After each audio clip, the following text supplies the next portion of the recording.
All right, welcome to the Teach, Coach, Mentor podcast. Today, I have a good friend and a former professor of mine, Frank Narducci, on out at the Naval Postgraduate School, and I'm going to embarrass him just a little bit because, sir, you were a recent recipient of the Richard Hamming Teaching Award. Did I get the title of that award right? Yeah, correct. Yeah, so I was so excited to see that popped up on my LinkedIn news feed. I don't think anyone would have known because you didn't say anything about it. You know, the institution had to highlight it for you, but congratulations on the award and thanks for coming on the show. Thank you. Thank you. It's a pleasure to be here. It's a pleasure to see you as always. So, huge, bias alert up front. I'm a big fan. You taught. I think I had two classes with you: E&M, Electricity and Magnetism two, and then quantum and advanced quantum physics core. That's correct. And so, one of the things that I wanted to highlight that you do or did particularly well, I'm sure you still do. In fact, you just got out of class to like race in to meet with the podcast. So thank you for That's for right. that. One of the things that I love that you do is you spend more time than any other teacher I ever had up front reviewing the last class or almost reviewing everything we had done in the course up to that point. And then the net effect of that is that every single class is a review of everything you've done. So you're seeing the previous material over and over and over again. And we know from the research and the science on learning how important that is, that you're taking breaks, right? And that you're, again, being exposed to the same ideas and concepts over and over again until they become less abstract and a little bit more concrete. So tell me about that.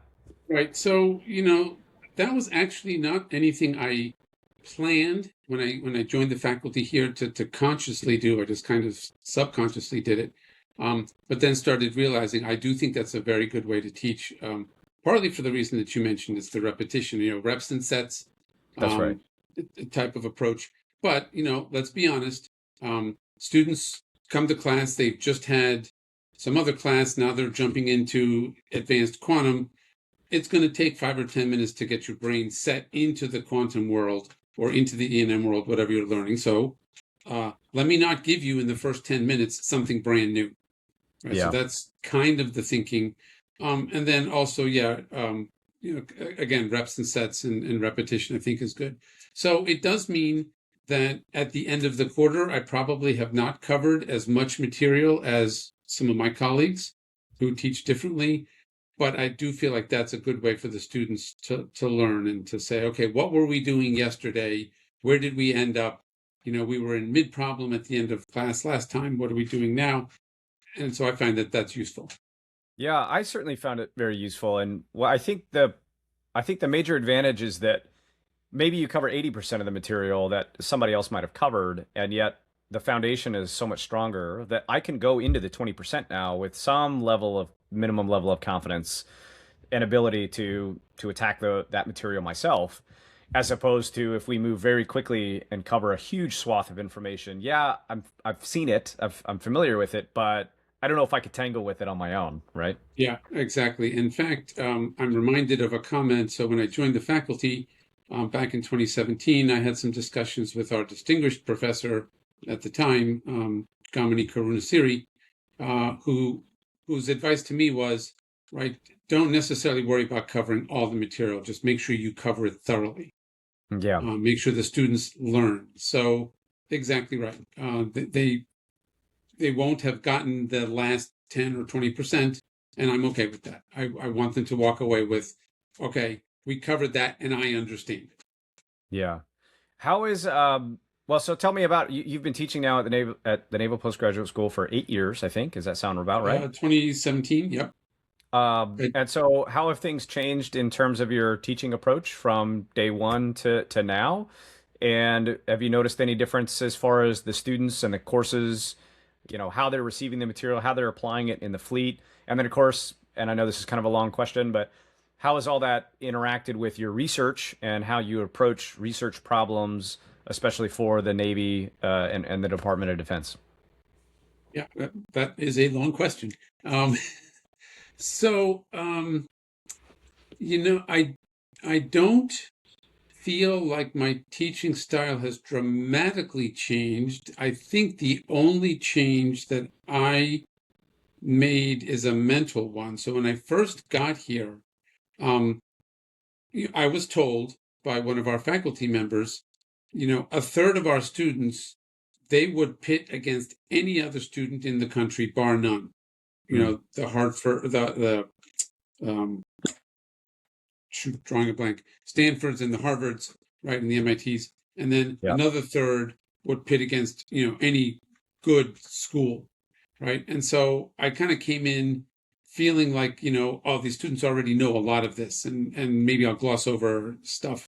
And what I am finding is that yes, they've been exposed to it, but it's been 5 or 10 years since they've seen basic quantum. It's been 5 or 10 years since they've seen, integrals and partial differential equations. So it's okay to go back and tell them things that I think they might know because they probably actually don't or don't remember. Yeah. So, and I think the students appreciate that. All students, and certainly I was guilty of it as a student as well, don't like to ask questions in class. You don't want to, quote, appear stupid, right? And so I really, really try to not lecture to the students. I try very hard to have a conversation, Yeah. right? And let me tell you about this.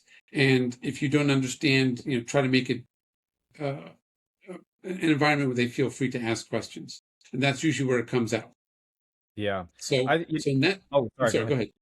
No, I was going to say that kind of highlights the challenge, the difference between right tutoring and teaching. Right, kind of classically, teaching is I'm going to stand here and I'm going to lecture for an hour, but we know how much more efficacious tutoring is, the one-on-one, the actual conversation, the back and forth. And so in my experience, I've seen the best teachers have tried to incorporate that conversational aspect in their classroom as much as you can, understanding that you've got people learning at different speeds with different backgrounds, and at some point you have to go and you have to move Right. on in order to cover Yeah, material. you actually put your finger on one of the big challenges in class, right? Yeah. Is you do have those really, really good students. You were one of them, at the very high end. And then, you've got students, particularly at the Naval Postgraduate School, where just because of the way things have worked out, they may not even have a physics background or Yeah. related background. I mean, I've had students that are coming from all sorts of different backgrounds, and so you got to bring them along as well. You don't want to lose them, right? So Yeah. tutoring, you can lock in one-on-one and hit exactly with a class that's more challenging. I did also incorporate one thing that I didn't do when you were a student here, which has gotten really remarkable reviews from the students. And so now the lab sessions that are associated with the classes, they're typically an hour long. I extend that to 2 hours. And I tell the students, no lectures, come in wearing your ratty jeans or your flight suits or whatever, because you're going to the board and you're going to be covered in chalk dust by the time you're done.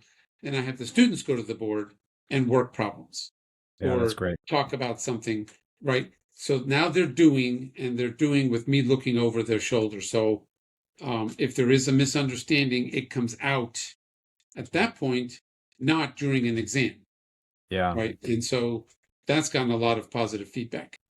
Which, by So the that way, was you one don't call change. them exams. At least you didn't when I was your student. I love That's this. You it. called them knowledge checks, and I really liked that.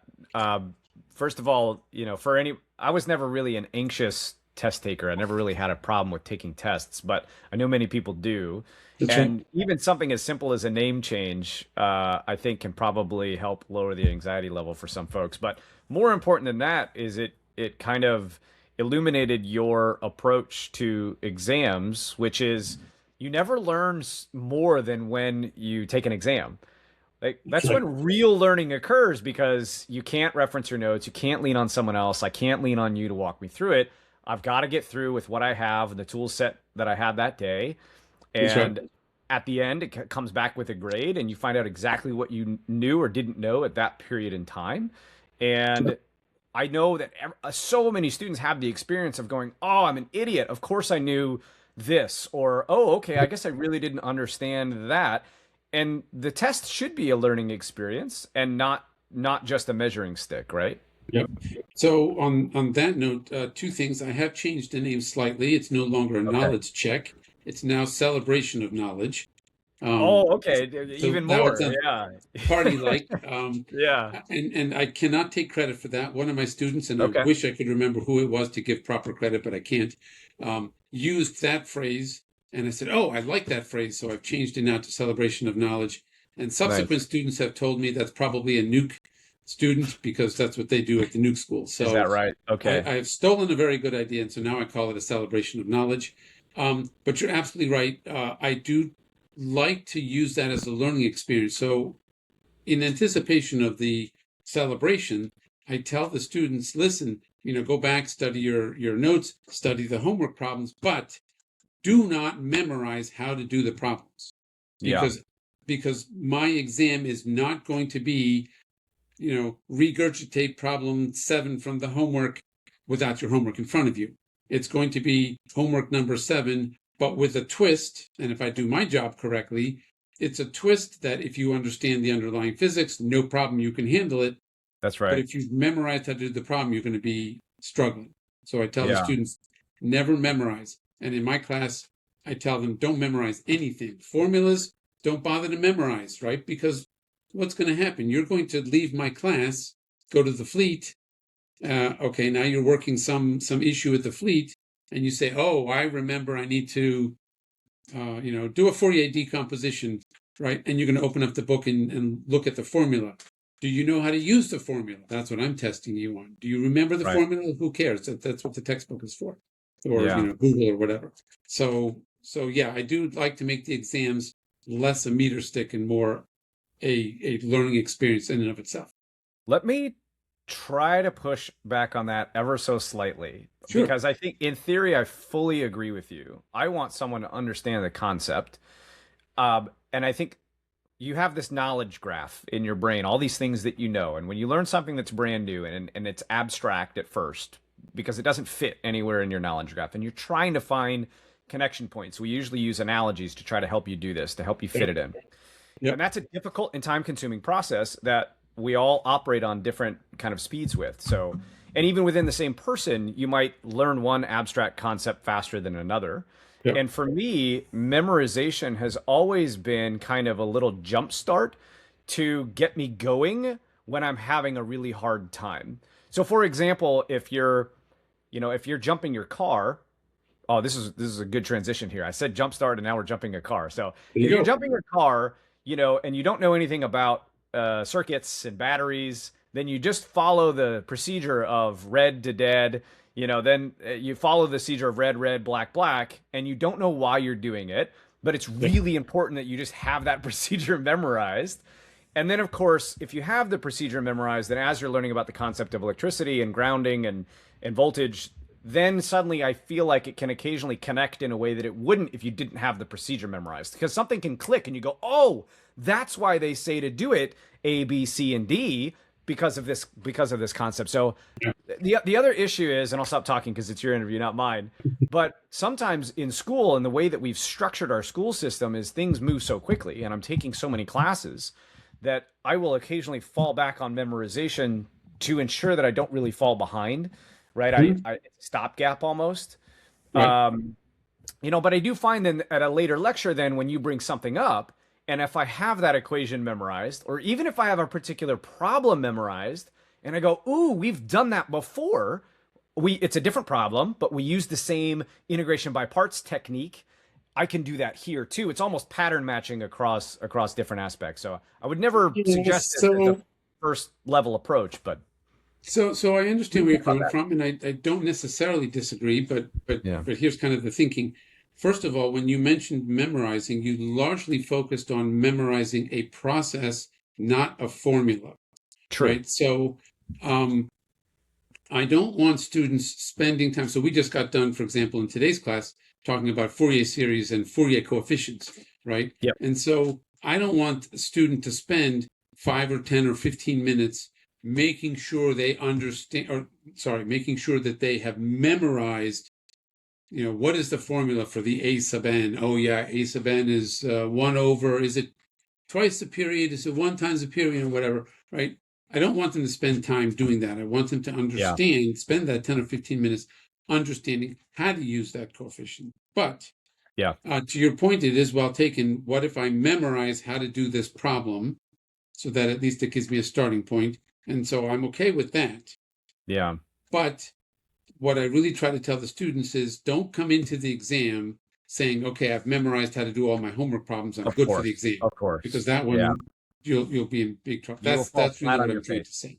Yeah, Yeah. exactly. So Yeah. so sure you can memorize, right? But the danger there is, even if I were to give you a problem you've seen before that you've memorized, but you don't remember step 4, Sure. right? Yeah. And so now you remember, okay, I do A, B, C, I don't remember D, and now E and F you can't do, right? So Yeah. there's always that danger. But if you understand the underlying principle, right, students are smart, and so they can figure it out Yeah. if they've got a good basis. If they've just memorized, it's not going to work. Totally agree. Totally agree. Um, Yeah, but go ahead. I was going to also try to get back a little bit to the long question you asked, Yep. about, mentoring and research and things like that. Yeah. So before I came to the Naval Postgraduate School, I was doing research at the Naval Air Systems Command, and I had students back then as well. So not graduate students, largely undergraduates, and they would come and work in the lab. So in that sense, I was not in a classroom lecturing or having conversations, but I was, mentoring in that sense. So it is a different style of teaching, right? But it's still Yeah. teaching. It's still, of course, thoroughly enjoyable. And there is still a component of let's go to the blackboard and draw things and calculate things and things like that. And so I still do that here as well. And, still love doing that as well. Yeah. Yeah. I think that was one of the things I wanted to get into a little bit was the difference between mentorship and teaching. So on the show, we've had a lot of coaches in lately. We've talked a lot about coaching, and we've had some teachers, but we really haven't gotten into mentorship. And there's a very unique aspect of mentorship in academia, which is the relationship between, the doctoral student, right, and their thesis advisor. And I think it's probably one of the most important relationships in the world, probably because it's one of the oldest types of relationships that between, master and apprentice, right?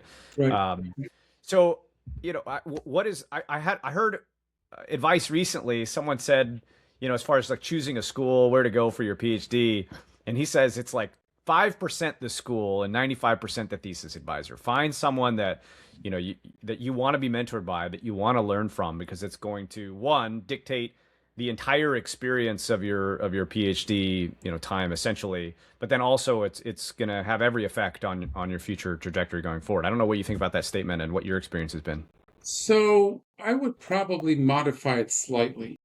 And the reason I say that is, so when I was looking at graduate schools, um, number one, we didn't really have the internet back then, so it was incredibly difficult to, kind of learn about individual advisors. But, Yeah. having said that, nowadays we certainly have the internet. But so what can you do?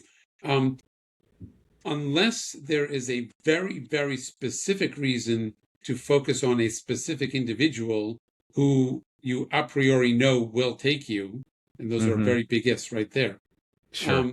You're better off going to a university that you know is specializing in whatever subfield that you want to do, with at least 2 or 3 or 4 faculty members, right? Right. And not necessarily focus so much on each individual faculty member, right? Because the internet is not going to really teach you what those faculty members are like, Of right? course.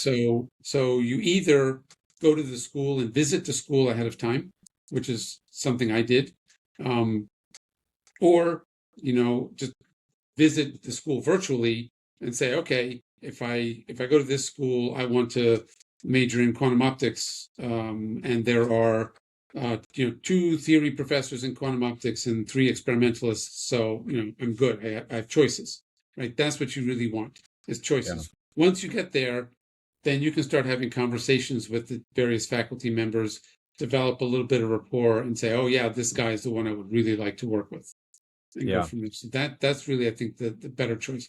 You are 100% correct that the choice of mentor and the choice of your PhD advisor does set your career. It does impact your career trajectory a lot. So tell me about your experience. Your father was a physicist, and your PhD supervisor, Leonard Mandel. Those were obviously huge mentors in your life. what did you learn from them, and what did you take that you then could turn around and redeliver to the folks that you mentor? Yeah, so let me start with my dad, because obviously that was a much younger age when it Yeah. started. Um, so people often ask me, oh, your dad was a physics professor. Did he push you into physics, or did he push you into teaching? And the answer is no on both counts. He was kind of let me make my own decisions in that sense, with guidance, of course. But just in growing up, I think the main thing I remember more than anything else is when he got up in the morning, he could not wait to get to work, Yeah. right? Because he just enjoyed it so much, both the research and the teaching. And so even at a young age, I said, okay, well, I don't know what I want to do when I want to grow up. Um, but whatever I decide, that's what I want to do. I don't want to be the person who gets up and says, oh man, another 9 to 5 day, right? And I hate doing this stuff. So I made sure that whatever I chose was going to be something I like. Yeah. So that was really the main driver.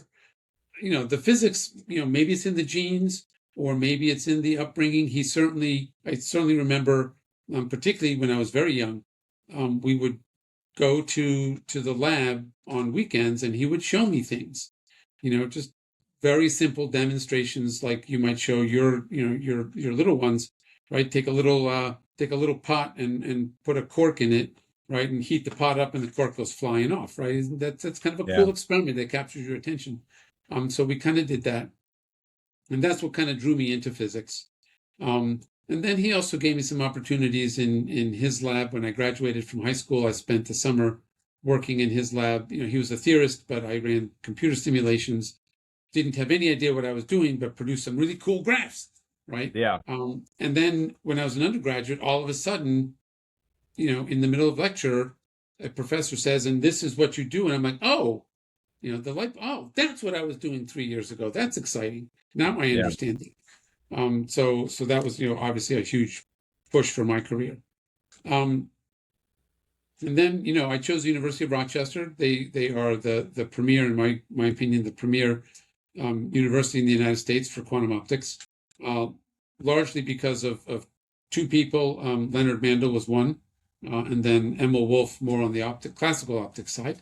And in some sense, ironically, they had adjoining offices, so it was very convenient to go talk to one or the other. Yeah. Um, and in the case of Mandel, working with him as a student, I found what I'm about to tell you slightly frustrating, but now as a more seasoned researcher, I totally get it. So I would go to him and I would say, I've got this idea for an experiment, and I would sketch it out for him. And he would say, yeah, interesting, but that's not fundamental enough. And I'm like, okay, I don't think I even know what that means. Right Yeah. now, I know what it means. Right? He was always the one that wanted to try to find the breakthroughs in fundamental physics. He didn't want to do an experiment where, okay, shine a laser on an atom, measure what happens, and then turn the laser upside down and shine the laser on the atoms and see what happens, and then turn the atoms upside down. Right? He didn't want one of those. He Yeah. wanted something a little more fundamental. So now I understand that. And so that's kind of a little bit of a driver myself.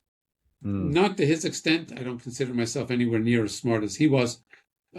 But certainly, am I exploring important enough physics? Is it just a twist on something, or is this going to, in our case Yeah. now, really impact the warfighter? Am I doing something fundamental enough, or important enough, maybe is a better term, to warrant my time Yeah. in investigation, and not only my time now, but of course the time of my students.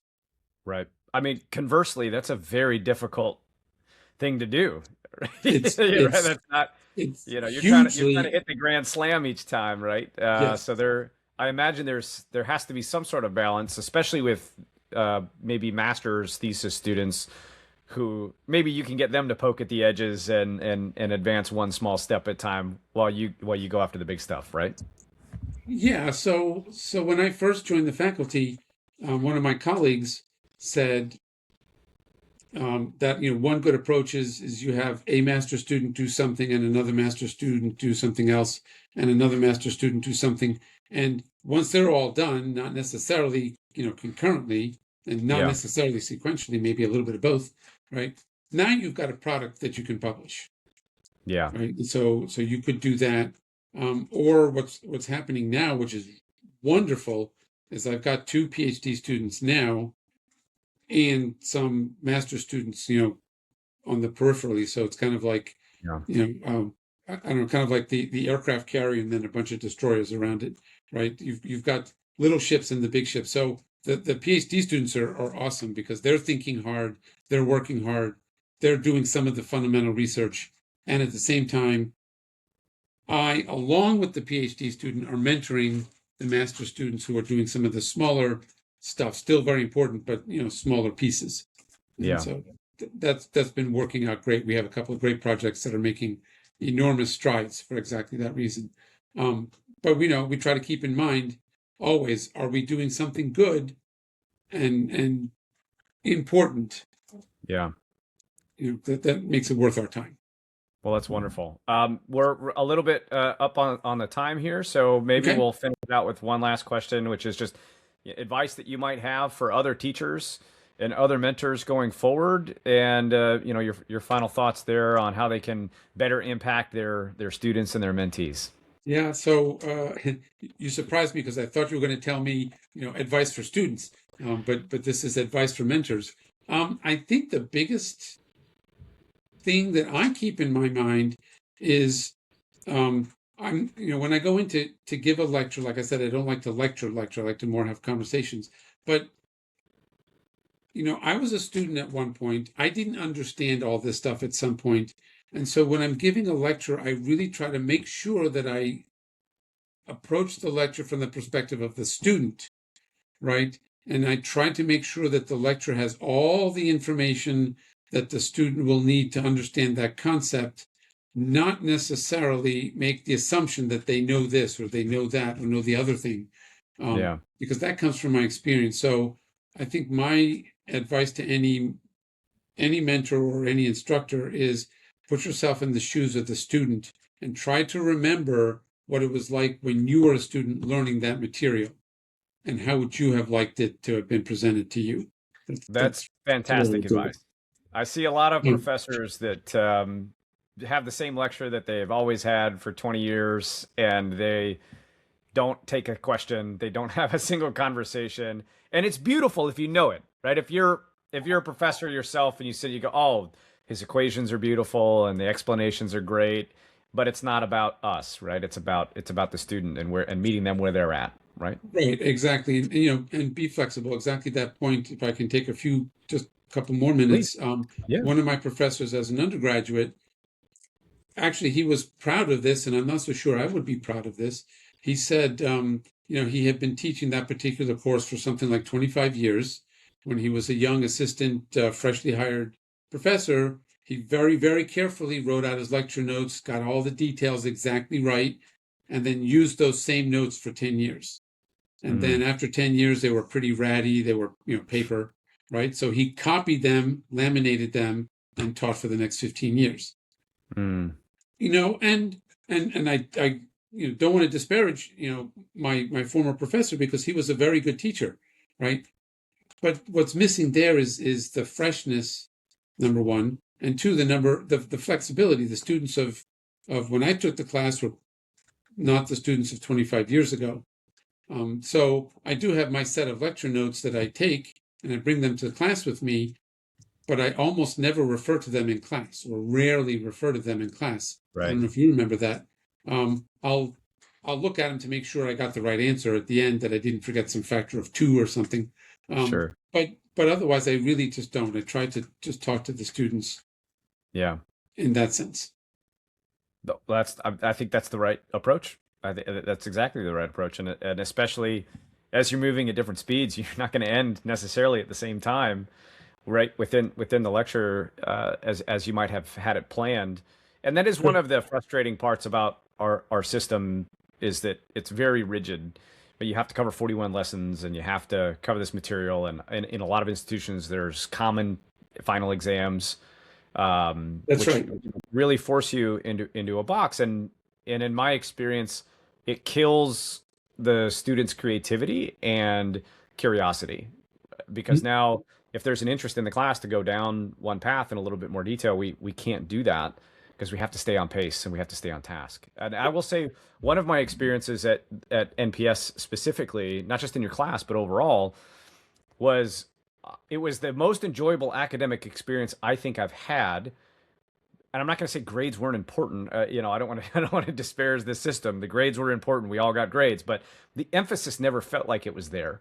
The emphasis was always, what are you learning? How well are you learning it? Is it applicable to the fleet? What can we do to make the warfighters better, the warfighting system better, to make you better? And I very much enjoyed that. And your class, I think, was the epitome, the ultimate example of exactly how to do that.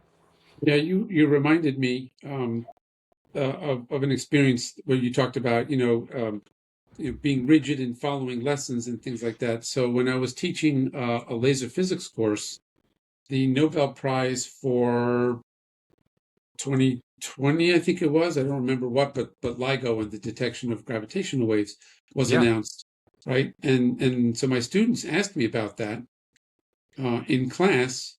And I said, well, yes, let's talk about it.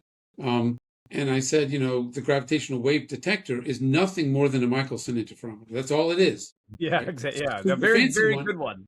Yeah, very, very good one. But we spent the entire lecture. I did not give the lecture I intended that day. That day, we just talked about the Michelson interferometer and how it works and all of that. And I think that was very useful because the students now walked away with an appreciation of not only the fundamental physics of interference, right? But okay, well, the Nobel Prize was given for something, right? How does that impact us? How does that, where do I see that in everyday life? So I was able to draw the connection between a Michelson interferometer, and then from that we talked about a ring interferometer, and from that you've got a laser gyro, and so now you've made the connection for the students between fundamental physics and navigation, which they need. Well, I love it. You're an expert at it. It was a fun class, and I think we did something similar when you took quantum, and they announced the Nobel Prizes in 2022. We talked a little bit about that, right? We did design, and I think if we box ourselves into you must cover, you lose that. So I never tie myself to a schedule. I tell my students, day one, here's the plan. We will probably not follow it. Here's the rough outline, and we'll get through whatever we get through. Yeah. Well, I think that's an excellent approach. And Frank, thank you so much for coming on and talking with everybody. Really appreciate your time. Again, congrats on the teaching award. It's very well deserved. Thank you. I hope we'll have you on again because I want to talk about quantum sensing and laser gyros and all the cool nerdy stuff. So we'll do a special episode just for that. Let's do it. That's awesome. Thank you for having me. Thanks again, Frank. Take care. Yep. Bye-bye.